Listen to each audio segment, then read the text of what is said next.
વરસાદની આગાહી વચ્ચે તાપનું ટોર્ચર યથાવત.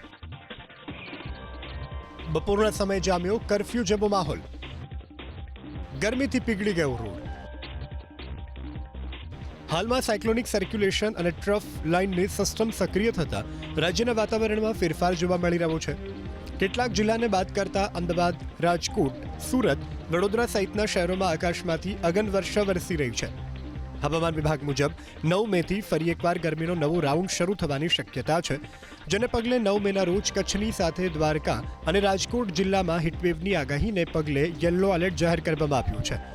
હવામાન વિભાગ મુજબ 11 અને 12 મેના રોજ ભારે હીટવેવની આગાહી વ્યક્ત કરવામાં આવી છે, જેને પગલે કચ્છ, સૌરાષ્ટ્રની સાથે મધ્ય ગુજરાત, ઉત્તર ગુજરાત અને દક્ષિણ ગુજરાતના કેટલાક જિલ્લાઓમાં યલો એલર્ટ જાહેર કરાયું છે.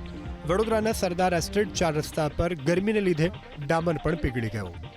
આજના તાપમાનની વાત કરીએ તો સુરેન્દ્રનગર શહેરમાં સૌથી ઊંચું 43.5 ડિગ્રી તાપમાન નોંધાયું, જ્યારે અમદાવાદમાં 43.2 ડિગ્રી, ગાંધીનગરમાં 43 ડિગ્રી તાપમાન નોંધાયું, રાજકોટમાં 42.7 ડિગ્રી, અમરેલીમાં 42.3 ડિગ્રી તો ડીસામાં 42 ડિગ્રી તાપમાન નોંધાયું. આ તરફ વલ્લભ વિદ્યાનગરમાં 41.8 ડિગ્રી, વડોદરામાં 41.6 ડિગ્રી તાપમાન નોંધાયું તો ભુજમાં 40.6 ડિગ્રી, કેશોદમાં 40.1 ડિગ્રી અને ભાવનગરમાં 40 ડિગ્રી તાપમાન નોંધાયું.